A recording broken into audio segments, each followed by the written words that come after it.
नमस्कार, मी श्वेता. बुलेटिनमध्ये तुमचं स्वागत. आणि या बुलेटिनची सुरुवात करणार आहोत आजच्या महत्त्वाच्या घडामोडीनं. ती आहे वर्षा राऊत या ईडी समोर आज जाणार का, याबाबत संभ्रम कायम आहे. पीएमसी बँक घोटाळ्यासंबंधी ईडीकडून जी चौकशी सुरू आहे त्याच्याशी संलग्न विषयांवर वर्षा राऊत यांची चौकशी होणार आहे. वर्षा यांचे पती संजय राऊत यांनी काल भाजपवरती आगपाखड केली होती. अलीकडेच एकनाथ खडसे, प्रताप सरनाईक आणि आता वर्षा राऊत यांना ईडीकडून नोटीस आली आहे. आज वर्षा राऊत यांनी ईडीनं त्यांना चौकशीसाठी समन्स बजावलेलं आहे. त्यामुळे त्या आजच चौकशीला जाणार का, याबाबत संभ्रम अजूनही कायमच आहे. कारण वर्षा राऊत या चौकशीला जाणार की नाही याचा निर्णय शिवसेना घेईल, असं उत्तर कालच शिवसेना नेते संजय राऊत यांनी पत्रकार परिषदेत दिलं. त्यामुळे आज काय घडणार याकडे आता सर्वांचं लक्ष आहे. या संदर्भातली माहिती घेण्यासाठी थेट जाऊयात. प्रणाली कापसे आमच्या प्रतिनिधी आपल्या सोबत आहेत. प्रणाली, आता शिवसेनाच ठरवणार आहे की वर्षा राऊत चौकशीला जाणार की नाही, असं संजय राऊत काल म्हणालेच आहेत. त्यामुळे काय एकंदरीतच शक्यता वाटतेय? श्वेता, आपण एकूणच बघितलं तर या संपूर्ण प्रकरणामध्ये संजय राऊत यांची भूमिका सुरुवातीपासूनच त्यांचीच भूमिका संभ्रमित राहिली असं म्हणायला खरं तर हरकत नाही आहे. कारण काल सुद्धा त्यांनी पत्रकारांना सकाळी असं सांगितलं की त्यांना कुठलीही नोटीस आलेली नाही आहे. त्यांनी एक भाजप कार्यालयामध्ये माणूस पाठवला आहे जो कदाचित जी काही नोटीस आलेली आहे ती नोटीस शोधून काढून आणू शकेल. त्यांचा संपूर्ण राग जो आहे तो भाजपवर त्यांनी काल आगपाखड केली, तो राग त्यांनी व्यक्त केला होता. आणि काल पत्रकार परिषदेमध्ये सुद्धा ते असं म्हणाले होते की त्यांच्या पत्नी ज्या आहेत त्या या चौकशीला सामोरे जातील किंवा नाही हे त्यांचा पक्ष ठरवेल मुळातच. आणि सोबतच ते असं सुद्धा म्हणाले होते की ज्या सगळ्या कागदाची मागणी मला करण्यात आलेली होती कागदपत्रांची, त्या सगळ्या कागदपत्रांची मी पूर्तता केलेली आहे. याचा अर्थ असा होतो की संजय राऊत यांना नोटीस आधी आलेल्या होत्या आणि त्यांनी त्या नोटिसीला उत्तर म्हणून जी काही कागदपत्र मागितलेली होती ती दिलीसुद्धा होती. असं जर होतं तरी सुद्धा कालपर्यंत संजय राऊत हेच सांगत होते की मला कुठल्याही पद्धतीची किंवा माझ्या पत्नीला कुठल्याही पद्धतीची नोटीस आलेली नाही. त्यामुळे एकूणच संपूर्ण या प्रकरणामध्ये कायमच संभ्रम निर्माण करण्यात आलेला आहे असं आपल्याला म्हणता येईल. त्यामुळे आज वर्षा राऊत या चौकशीसाठी जातील किंवा नाही हा सुद्धा संभ्रम अजून कायम आहे. त्यामुळेच प्रसारमाध्यमांचे प्रतिनिधी सकाळपासून संजय राऊतांच्या घराच्या बाहेर उपस्थित आहेत. कारण रोजप्रमाणे ते काहीतरी आजही प्रतिक्रिया देतील किंवा आज त्यांच्या पत्नी या चौकशीला सामोरे जातील किंवा जाणार नाही याबद्दलची कदाचित माहिती देतील अशी अपेक्षा आहे. परंतु अजून तरी हे लक्षात येऊ शकलेलं नाहीये की त्या आज या चौकशीला जाणार आहे किंवा नाही. बिलकुल. प्रणाली, थोडंसं थांबवते. मात्र आपल्यासोबत ज्येष्ठ पत्रकार संदीप प्रधान सुद्धा जोडले गेलेले आहेत.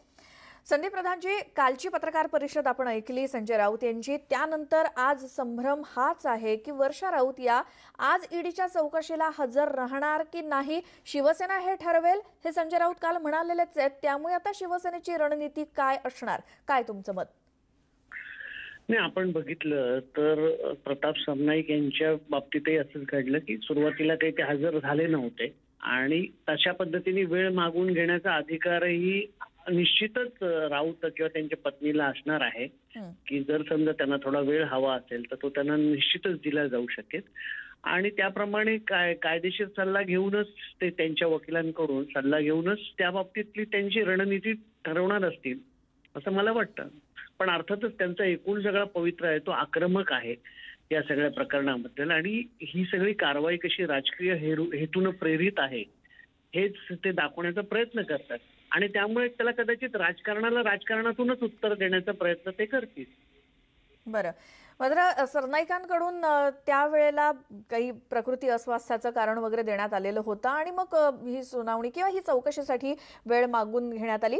मात्र राऊतांकडून असं काय कारण दिलं जाईल की ही जी चौकशी आहे ती पुढे ढकलली जाईल किंवा मग आणखीन त्यातून काही मार्ग निघतोय का, काय वाटतं? नाही, काय कारण दिलं जाईल हे काही आता लगेच सांगता येणं शक्य नाही. कदाचित ते एखाद्या वेळेस त्याला फेसही करतील. आपल्याला माहित नाही की नेमकं त्यांना काय म्हणायचंय किंवा त्यांच्या मनामध्ये काय आहे ते काय आता आपण सांगू शकत नाही. पण एक गोष्ट निश्चित आहे की एकूणच राऊत असतील त्यांचा हा जो पवित्र आहे तो ह्या सगळ्या प्रकरणामध्ये अत्यंत आक्रमक आहे आणि ईडीला एकूणच अंगावर घेण्याचं किंवा शिंगावर घेण्याची अशी त्यांची एकूण मानसिकता दिसते. आणि त्या पद्धतीनंच मला असं वाटतं ते ह्या चौकशीला सामोरे जातील आक्रमक पद्धतीने. बरं, एका राजकीय पक्षाकडून भडास काढणं म्हणजे ईडीची चौकशी लावणं असा आरोप त्यांनी काल केलेला होता. सगळा रोख भाजपकडे होता. हो, निश्चितच. म्हणजे असं आहे की त्यांचा रोख तसा पद्धतीनं असण्याचं कारण असं आहे की सातत्यानं शिवसेनेच्या ज्या नेत्यांना चौकशीसाठी येत आहेत, बोलवणं येत आहे किंवा राष्ट्रवादी काँग्रेसच्या नेत्यांच्या सुद्धा त्यांच्याही नोटिसा निघाल्या. तर हे सगळं बघता त्यांना कदाचित असं वाटत असेल की ही सगळी कारवाई आहे ती राजकीय सूडबुद्धीने होते. अर्थात काहीतरी एक धागा असल्याशिवाय काही ईडी सुताव म्हणजे स्वर्ग साध्य करणार नाही.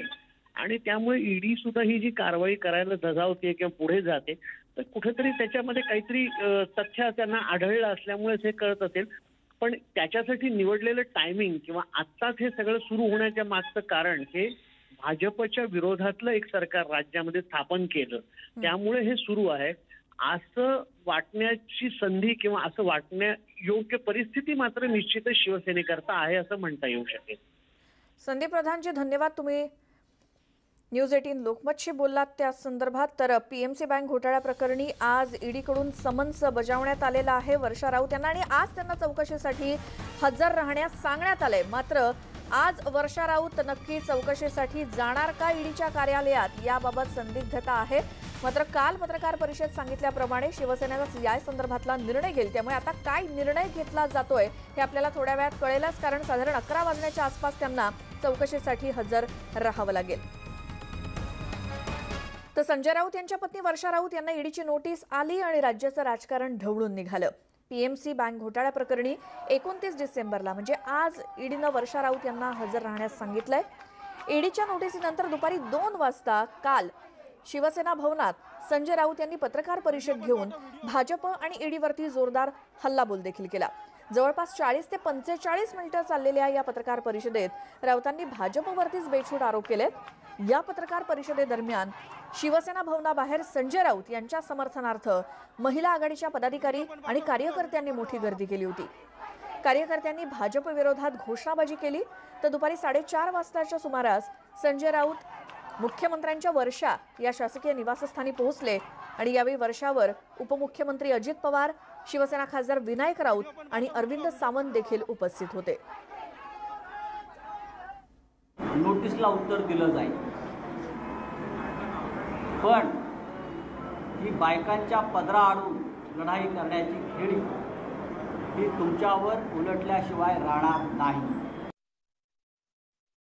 त्यांच्या पत्रामध्ये या संदर्भातला कुठलाही संदर्भ दिलेला नाही.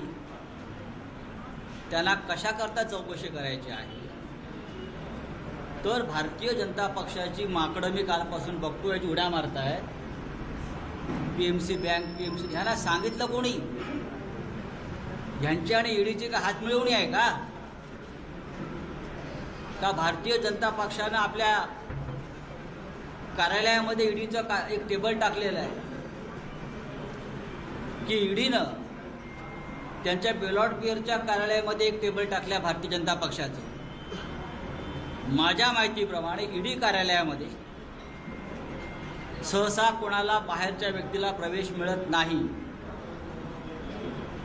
पण गेल्या 3 महिन्यापासून माझं त्या कार्यालयावरती लक्ष आहे. भारतीय जनता पक्षाचे 3 लोक हे सतत त्या ईडीच्या कार्यालयात जात आहेत आणि येत आहेत आणि तिथून काही कागदपत्र बाहेर